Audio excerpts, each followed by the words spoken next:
Hello everybody. Today I'm going to show you 4 different ways of extracting badness from a PDF. Now this PDF is from a pack of malicious files that Lenny Zeltser actually gave out during his webcast on introducing Remnux version 4.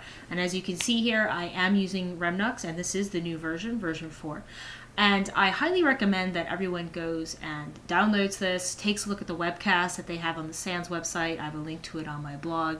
Or at least take a look at the instructor notes because there's some really cool things on here that definitely you want to take a look at. And one of my favorite things is a tool called Mastiff, which does some analysis, automatic analysis for you on files, including PDFs and executables. And of course, now that he has now natively installed Wine, Office Mail Scanner is now on here, so I don't have to do as much switching between my operating systems for my analysis. So I'm going to show you on Remnux, I'm going to show you using PDFParser, PDFid, also PDFWalker, and then of course PPDF. So with that, let's get started. So I have the PDF on the desktop, and you see it's called banana.pdf, and of course I would always, in terms of normal analysis, I would, take my MD5 or my SHA-1. I might go onto the internet and see if that has been seen before. It probably has. It's a pretty old PDF. But let's pretend that this is brand new and let's not do that. Oops. Oh my gosh. Been switching between operating systems, you can tell. Okay, so let's just first use PDFid, which has been in Remnux for a while now, but it's always nice to use. So we see PDFid, and this is a Didier Stevens tool. Actually, so is PDFParser. But you can basically see the outline of your PDF. You can see what version, how many objects are in it. We see here 29, 7 streams, some cross-references, some trailer. Looks like there's potentially 2 versions here because we see 2 cross-references, which is kind of like the thing at the end that tells you where everything is. 1 page, not encrypted, but we do see some JS, JavaScript, and automatic actions, which is generally a sign that you might want to take a better look at this PDF. Now, some people also say that if you see only a 1-page PDF and then you see the JavaScript, the open actions, and all that stuff, it means that it's probably malicious. Now, y'all know what assuming does, but that's just something for you to keep in mind. So, okay. Let's not do that again. Let's use another tool that Didier wrote called PDFParser. And let's actually, if you ever have any questions about how to run it, you can just do it like that and I'll tell you all the options. But I want to look for AA because I saw that in PDFid has an automatic action. So I do PDFParser -- search AA, and it's not case sensitive in the search. So if you just did lowercase AA, it should still bring up the uppercase AA in the search results. And the name of the PDF, banana. So you see here we might have some false positives, but we do see up here the AA header, and then it says it's referencing object 31. Okay. So let's check out object 31. Object 31. Object 31, okay, we see the /JavaScript and /JS, and we did see that in PDFid as well, so now we see where those are, and it's referencing object 32. And again, this is just some of the ways that malware authors try and obfuscate their code, try and make it harder for us to do some analysis. And we see that there is a stream in it, and it is also has a filter attached to it. So, okay, that's cool, but we can work our way around that. So we can do filter, say, hey, I want you to see what filters are, and then I want you to basically decode that, unfilter it using that exact same decoder, or encoder, excuse me. So now we see this. Now this is starting to look like something potentially suspicious, right? We see some, what looks to be shellcode here, some unescapes. We see some functions, function called RE, and then we see this app viewer version. That definitely doesn't look good, but this doesn't really look pretty. We all like pretty things, right? Regardless of what we say. So let's look at it in raw. This way we can actually see it in a more human readable format. And as you can see now, we have something that we can actually work with. We also see this. which generally you could actually start doing Google search and it'll tell you, hey, this is actually a vulnerability that has been known since 2008. And we'll see that in another program that we're going to use. We also see here an app set timeout, which basically says, hey, after 10 milliseconds, I want you to do this, which is a function called start. And this is the function start all here, which is shellcode. Okay, cool. Well, now let's say we want to extract that. So we can do dump equals, and then just where you want to save it off to PDFParser object 32. And there it is. So now I could do gedit PDFParser object 32. And there it is. Now, one thing I'm going to do to this right now, I'm going to show you another way of pulling this out, but first I'm going to show you how to do something called JS Beautify, and it really makes your life a lot easier. I highly recommend you do this to all of your JavaScript that you get, and basically then just output it to another file called, I don't know, beauty object 32. And then we can look at it.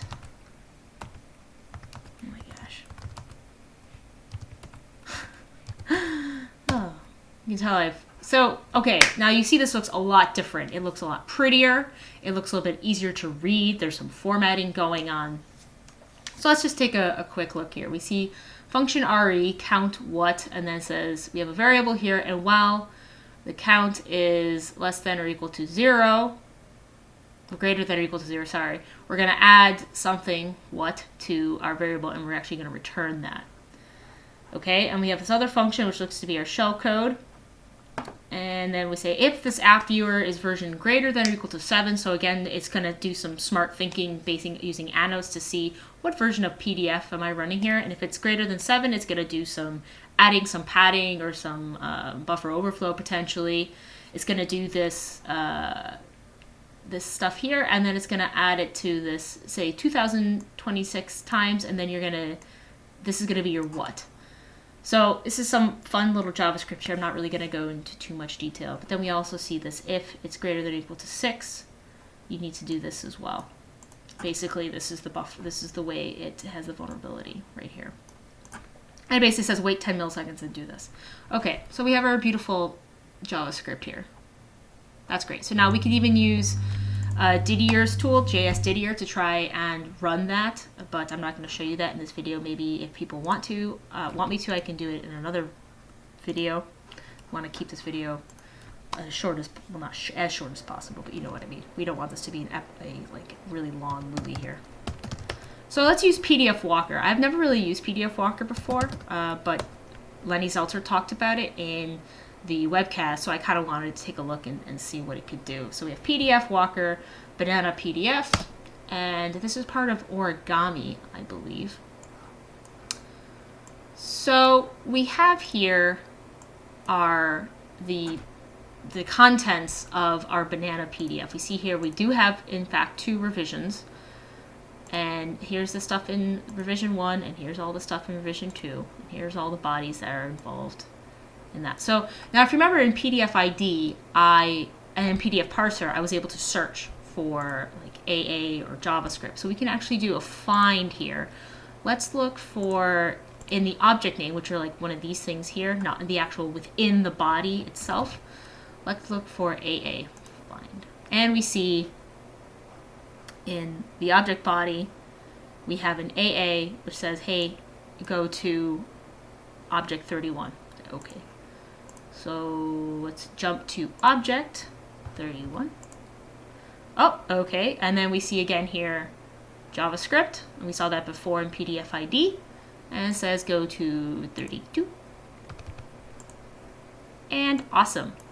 We have our stream here. And here it is decoded using Flake decode. And here is all of the thing that we saw earlier, the JavaScript. And actually what we can do, I'm trying to remember how to do it now, because we can dump the decoded stream. Awesome. So we can dump it, and let's just say PDFWalker object 32. Let's make sure we're in the correct directory and hit save. And there it is. So let me just close that. And gedit PDFWalker. And there it is. So the same thing. Again, I would use JS-Beautify. And you also see here they're trying to make it harder, quote, quote, to view and read the shellcode by having a plus sign. So you have to concatenate it, but that's really not a big deal. But again, I would run JS-Beautify on this and then, start it from there, doing my analysis. So, okay, well, there's another way of doing it. So we can do PPDF. I really love this tool. I think it's just because I'm have more experience with it, but I really love all the things that PPDF can do. So I'm going to put it in interactive mode. I'm going to tell it where to go. And you see here again, it says, hey, we have two versions. 29 objects. What version we at? We have our MD5 hash, so that is also something very useful. It has all this information all in one piece. But we also see here, I love the color as well. We have one object with JavaScript code, which is object 32. We have some suspicious elements, acroforms, automatic actions, JavaScript, and it even says here, hey, in object 32, we have a CVE 2007. Oh, I'm sorry, I think I said 2008 before. So this is quite old, but it's an object 32. Okay, well, that's fun. So let's just go straight to object 32. And there it is. Already decoded, without you don't have to worry about the stream and everything like that, but it tells us, hey, here it is. So cool. We have our, if you ever have any questions, you can do help. And it'll kind of show you. You can do raw stream, I think 32. Oops. Not sure. Okay, so it shows the stream count of the specified document version before. Okay, anyways.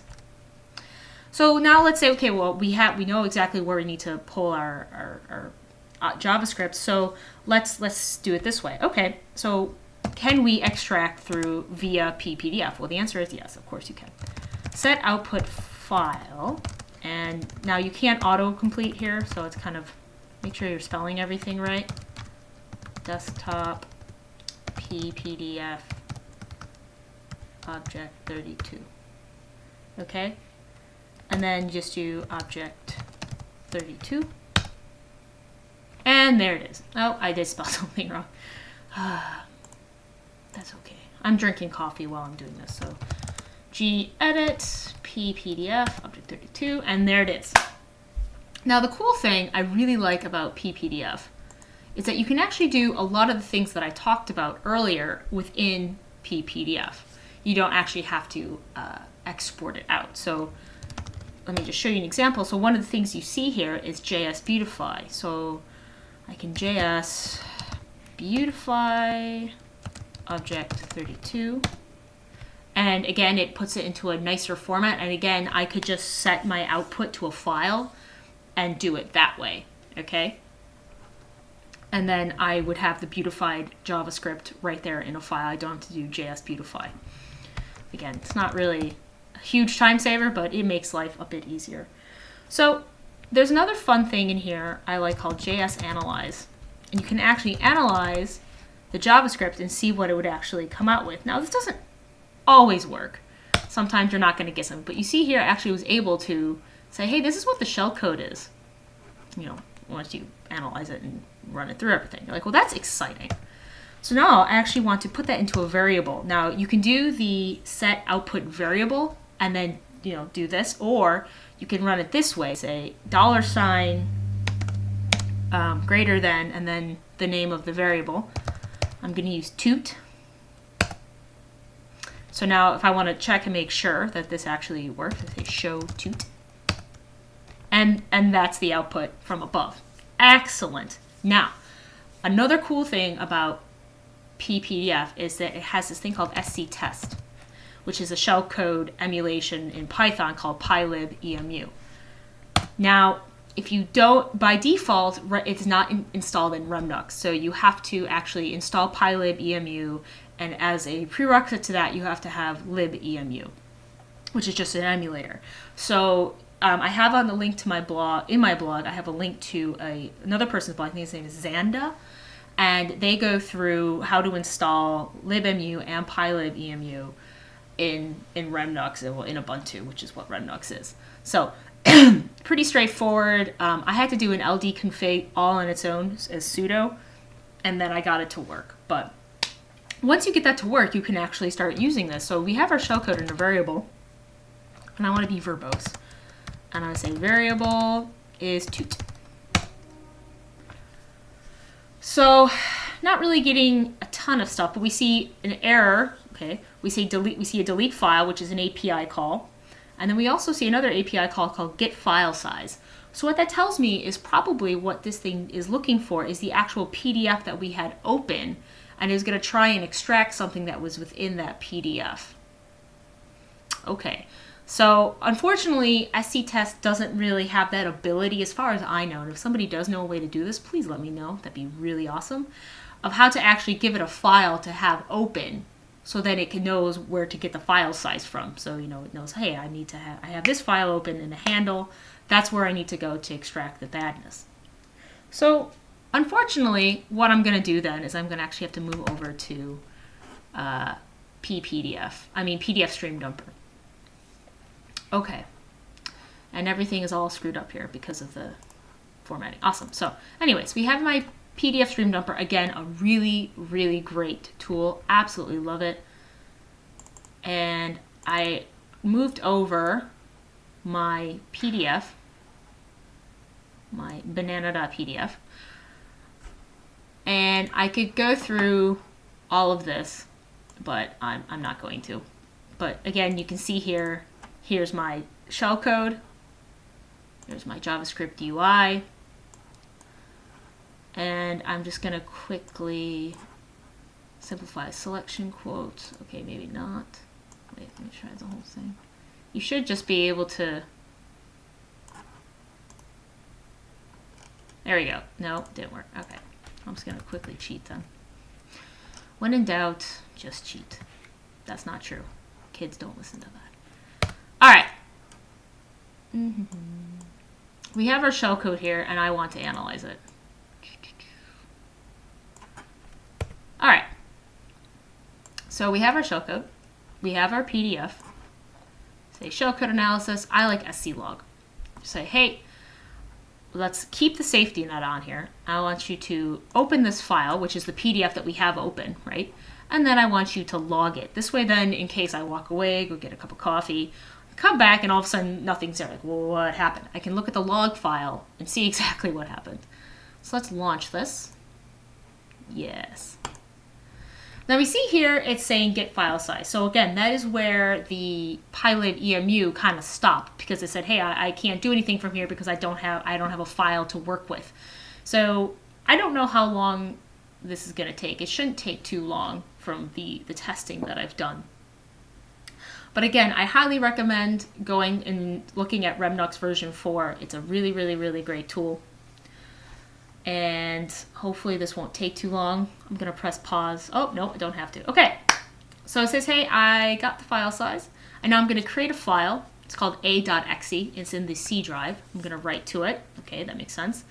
Now, obviously you see here, it's skipping winexec because I have the safety net on. Now, if I uncheck that, it would actually execute a.exe. So the cool thing is, now if we go to the C drive, hope everybody likes my sound effects. Those are free. Here I have a.exe. So now I can kick off analysis, all over again, running strings. You see here it's UPX. I can take a hash of this, upload it to VirusTotal. If I could put this into Remnux version 4, I can use Mastiff and see what it does and take a look at that analysis. If I have a Cuckoo sandbox, I can run it in there. If I have a Buster sandbox analyzer, I can run it in there. If I want to do it via the web, there's a ton of web interface analyzers that I can use that. So you see, there's a couple of different ways, all of getting to the end result of getting shellcode and then analyzing it. So thanks everyone for listening, and hope you enjoyed it. Cheers!